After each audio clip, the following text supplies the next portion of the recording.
идомаи китоби дуюм куруш ва томирис шикасти қушуни ҳаққуманишинӣ. Дар соли 539 пеш аз милод куруши ду бобудро сарнагун карда ба қасди истилои миср афтод, аммо вазъияти сарҳади шимолу шарқи давлат яъне осиёи миёна ӯро доимо ба ташвиш андохта ба сафари миср монеъ мешуд. ниҳоят ӯ дубора ба сӯи осиёи миёна ҳаракат кард то хавфи ақибгоҳи худро бартараф намояд.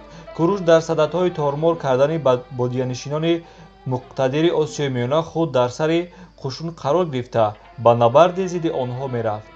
аксари муаллифони қадим роҷеъ ба ин ҷангҳои куруш маълумот медиҳанд, аммо ҳар кадоми онҳо воқеаро ба таври худ баён менамоянд. яке мегӯяд куруш аз дарёи аркас убур карда ба сарзамини масагетҳо дохил шуда ки сарвари онҳо малика томирис буд. дигаре ҳам тақрибан ҳамин нақлро мекунад. куруш бо скифҳо ки дар сари онҳо томирис меистод ҷангҳо кард. сеюмӣ чунин меоварад куруш бо дарбикҳо задухӯр намуд. ниҳоят ривояти дигаре ҳаст ки аз ҷангидани куруш дар даштҳои дайҳо хабар медиҳад. геродот трог юстин ва дигар муаллифонро дар бораи ин ҷангҳои куруш ва натиҷаи онҳо ҳикояҳои муфассале ҳаст. ба тариқи мисол аз ҳикояи трог юстин мазмуни шарқӣ зеринро меовард. куруш осиёро тасхир ва тамоми шарқро ба ҳокимияти худ муттоҳӣ намуда ба ҷанги зидди скифҳо рафт. вай бо вуҷуди зан буданаш бархилофи чашмдош аз ҳамаи душман наҳаросид. томирис метавонист пеши роҳи убури қушуни душманро аз дарёи окс бигирад, аммо вай ин тавр накард. ба гузаштани душман имкон дод, зеро малика бо чунин мулоҳизае расида буд ки дар ҳудуди давлати худ бо душман ҷанг кардан барояш осонтар аст, вале барои душман ки дарёи пеши роҳашро бастааст гурехта ҷон ба саломат бурдан амри маҳол хоҳад шуд.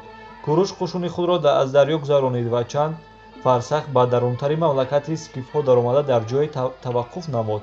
рӯзи дигар мисли оне ки аз тарс фирор карда бошад дафъатан ҳудудгоҳро тарк кард ва гӯё аз саросимагӣ ба қадри фаровон май ва тамоми асбоби зиёфатиро партофта рафт. вақте ки инро ба малика гуфтанд, вай писари ҳанӯз ҷавони худро бо 3-1 ҳиссаи лашкари скифҳо барои таъқиби душман фиристод.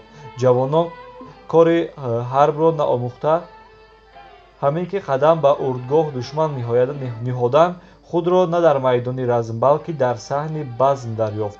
душманро фаромӯш кард ва гузошт ки сарбозони баробари шаробидан аз майхӯрӣ мастӣ лояқил шаванд ва май онҳоро бештар аз силоҳи аду ба мағлубият дучор гардонид. чун куруш аз ин ҳол воқиф шуд, шабонгah паст гашт ва ин сарбозони масти афтода ва оҷизу нотавонро ҳамроҳи писари малика сар аз тан ҷудо кард. томирис ин қадар қушунро ва аз ҳама амлокнокдор ягона фарзанди дилбанди худро аз даст дод. тасаллои дили пурдарди худро на дар ашкҳои сӯзон балки дар интиқоми ҷонситон дида ва мисли ҳамон тадбири душман маккор ки ҳоло дар нишонати барори дирӯза кайфу сафо дорад тадбир андешид. вай чунон вонамуд кард ки гӯё пас аз ин зарбаи сахт ба қувваи худ бовар надорад ва роҳи гурезро пеш гирифта курушро бо ҳила аз дунболи худ ба тангнои кӯҳ кашида ки пешакӣ дар камарҳои он сарбозони худро ба камин нишонида буд. томирис дар он ҷо қушуни 200,000 нафараи форсро ҳамроҳи подшоҳони маҳв намуд. ҳатто ягон пайка ё ҷондоре ки форсҳоро аз ин шикасти даҳшатангез огоҳ мекард бошад боқӣ намонд. малика амр кард ки сари буридаи курушро ба машқи бо хуни одами пуркардашуда андозанд ва худ бо чунин сухани бераҳмӣ ӯро маҳкум намуд. инак сер шав аз хуне ки ту ҳамеша ташнаи он будӣ ва ҳеҷ гоҳ аз он сер намешудӣ. ҳикояти геродот боз ҳам муфассалтар аст. аз он маълум мешавад ки куруш аввал ба воситаи фиристодагони махсуси томирис ба малика занушӯӣ шударо пешниҳод карда будааст. лекин томирис менависад геродот на хостгори вай балки хостори салтанати масагетҳо будани курушро пай бурда ин пешниҳодро рад намуд.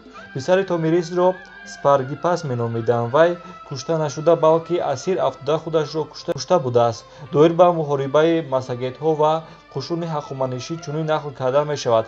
ин муҳориба аз тамоми задухӯрдҳое ки баробари иштирок доштани шадидтар буд аз рӯи шунидан вай ин тариқ рӯй додааст.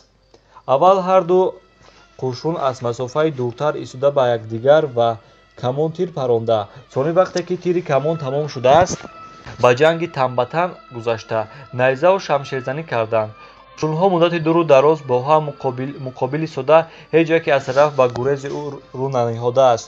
ниҳоят масагетҳо ғалаба ба даст оварданд. бештари қисмати қушуни форс дар майдони ҷанг нобуд гардида, худи куруш ҳам кушта шудааст. Старбон ба ин хабар чунин як маълумоти хеле муҳимро илова менамояд, ки дар вақти ин ҷанг душманони бодиянишини куруши ду ӯ онҳоро сакоӣ меномад, қушуни ҳаққуманишинонро ду бор шикаст додааст. Масалан, аниқ муайян кардан самти ҳаракати куруши ду ва ҳалли ҷангҳои ӯ хеле мураккаб аст. баъзеҳо тахмин мекунанд, ки ин сирдарё, амударё ва ё узбой аст. шояд маҳаллаи охирӣ ба ҳақиқат наздиктар бошад.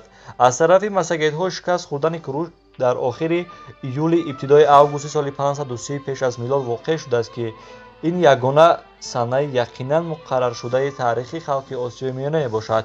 чуноне ки Дьякнов менависад, куруш яке аз барҷастатарин симоҳои таърихии қадим буд. ин бешубҳа ҳақ аст, зеро куруш дар фаъолияти худ ҳамчун ифодакунандаи бисёр тамоилҳои пешқадами замони худ баромад кард. илова бар ин, захираҳои фаровони давлати паҳновари ҳаққуманишинӣ, ки тӯли он аз Осиёи Хурд то водии Ҳинд кашида шуд, дар ихтиёри ӯ буд. ба ин ҳама нигоҳ накарда, ӯ дар мубориза бо буднишинҳои Осиёи Миёна на фақат ба шикасти сахт дучор шуд, балки худаш ҳам ҳалок гардид. ин ҷо асли гап на дар ноомади кор ва на дар бахти ностор аст. мардумоне, ки барои муҳофизати озодӣ ва истиқлолияти худ камар бастаанд, тамоми қувваи худро ба муқобили душман сафарбар менамоянд. тимсоли чунин муборизаҳои қаҳрамонона чӣ дар таърихи халқи Осиёи Миёна ва чӣ умуман дар таърихи ҷаҳон бешумор аст. идомаи китоби дуюм. шуруши зидди ҳаққуманишинҳо дар аҳди дорои як. ғалабаи бодиянишинони Осиёи Миёна бар куруши ду дар ҳалли тақдири давлати ҳаққуманишинӣ нақши калон мебозид. аз як тараф бунёдгузори тавонои давлати ҳаққуманишин кушта шуда, аз тарафи дигар писар ва валиаҳди ӯ Камбуҷиё маҷбур гардид, ки сафари ҷанги кайҳо муқарраршудаи Мисрро мавқуф гузорад. дертар Камбуҷиё ба ҳар ҳол ба Миср лашкар кашида, ин мамлакатро ҳам ба таҳти тасарруфи ҳаққуманишинҳо даровард. дар соли 522 пеш аз милод ҳокимияти Эронро яке аз намояндаҳои сулолаи ҳаққуманишинон дорои як ба даст овард. ӯ то соли 486 салтанатро рондааст.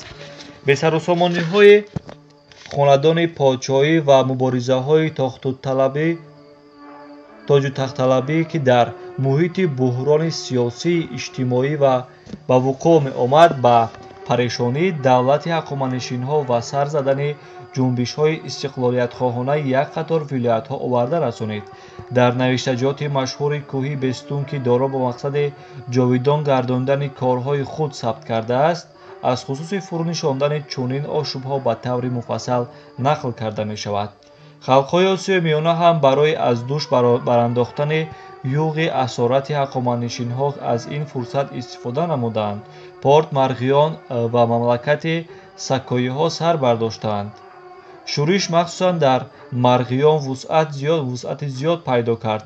доро як дар навиштаҷоти бесутун катибаи бесутуни 3, 10 ё 12 дар ин бора чунин нақл мекунад. доро гӯяд, кишвари Марғиён ба ошӯб омад. якеро ба номи Фради Марғиёнӣ сардор хонданд. пас ман як марди форсро ба номи Додоришиш банда ва волии ман ба Бохтар фиристода ба ӯ гуфтам: бирав ва мағлуб сарлашкарро, ки худро на лашкари ман гӯянд. сипас Додоршиш бо қушун бирафт ва ба сари марғиёниён битохт. Аҳуромаздо ба ман мададгор шуд. ба марҳамати Аҳуромаздо кӯшиши ман лашкари ошӯбгаронро торумор намуд. рӯзи 23 моҳи Асиядия ҷанг оғоз шуд. пас аз ин доро мегӯяд навиштаҷоти бесутуни 3, 19-20 кишвар мутеъи ман гардид. санаи ин навиштаҷот мутобиқи 10 декабри соли 522 пеш аз милод аст ва ин ҳам мисли санаи шикасти куруш аз қадимтарин санаҳои аниқи муайянгардаи таърихи СССР ба шумор меравад. қушуни ҳаққуманишинӣ бо сардории волӣ бохтар шӯришро бераҳмона пахш кард, дурусттараш ба хун ғарқ намуд. тибқи ривояти бобулӣ ва нусхаи оромӣ навиштаҷоти бесутуни 55 000 кушта ва 65 ё 7 000 кас асир гирифта шуд. пешвои шӯришгарони фрад аввал раҳоӣ ёфт, вале баъд аксарияти ҳаққуманишини ӯро ҳам дастгир карданд. шӯриши порт ва кишвари сакоиҳо низ бераҳмона фур нишонда шуд.